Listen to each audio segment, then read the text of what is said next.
one of the things that we parliamentarians deal with all the time is living in a post-9/11 world, of course, as all of us do, but, you know, particularly here on Parliament Hill, national security is now an issue that members of Parliament have to deal with and think about a lot more than they ever had to a generation ago. Now, my colleague from Scarborough-Rouge River MP, veteran MP, Derek Lee.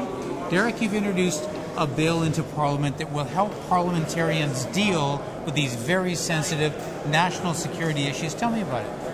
Well, at this point in our parliamentary history, we do not have a committee that is capable of receiving and taking good care of protecting classified information, the type that's normally associated with national security investigations and security operations in government.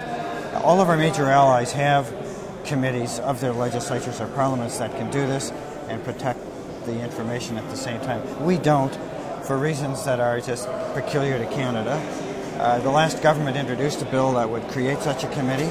I chaired a committee that previewed this, made recommendations. The recommendations were accepted. All parties were involved. We negotiated the final makeup of the committee, but the bill didn't pass in the last Parliament because of the election. I've reintroduced the identical bill in this Parliament as a private member. The Minister of Public Safety has assured us that they're going to introduce a similar bill. He hasn't done it yet. I'm kind of pushing. So hopefully that'll happen very soon. Now, on this issue of terrorism, and our viewers may remember we had a big foo-for-ah here a number of weeks ago when the government wanted us to vote with them on the anti-terrorism bill, a couple of sunset clauses that gave some extraordinary powers that at the end of the day a majority of MPs thought went too far. And people might be interested in knowing, we had one hell of a debate in caucus on this without revealing caucus confidentiality at all. But man, I was amazed at the passion of people who got up at microphones on various sides of this. It was a big deal as to whether this would find the support of our colleagues or not. And of course, at the end of the day, it didn't. And during this whole thing, the Conservatives stood up and said, "You Liberals are soft on terrorism." It was tough. What's the reality on this? Well, I found that debate difficult. I was as surprised as you as the traction the debate had within the caucus, the division in, if I can put it that way, in the caucus, different views. A lot of the views that I was surprised to see came from newer members, and that's a very legitimate perspective. It comes from Canadians, but I did not anticipate the intensity of that debate. Up at issue at the time were two provisions of the Anti-Terrorism Act. All the other hundreds of provisions that were put in place by that act remain and are in force. Yeah. But there were two provisions which were sunsetted. They dealt with investigative hearings and the detention associated with the hearing. And those hearings were intended to preempt a terrorist attack and protect the witness and hopefully get some information, but preempt a terrorist attack. We had originally sunsetted those, believing that they were potentially a significant intrusion on civil liberties. We weren't clear that they'd be needed in the long run, but it appears as though the terrorist threat is persisting and continuing, and I was kind of the view that we'd better keep these sections in case we needed them. Sections have never been used, never been put to use. They were intended to be used once, but weren't. So the sunsetting of them has not had an immediate practical impact that we're aware of.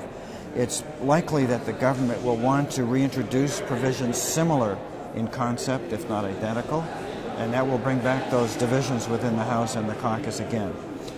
Well, what of this allegation that Liberals are soft on terrorists? I mean, was this just politicking, or do you feel that there's a legitimate issue protecting civil liberties? Do you feel that's a legitimate point of view for the sunsetting? And I know you're on the other side of the issue. Nobody's civil liberties were impaired by the existence of those sections because the sections were never used. Yeah. And I believe that if they were intended to be used, they were only going to be used in real crisis scenarios where normally the civil liberties of the citizen, of the individual, are eclipsed by the need for security for the collective whole.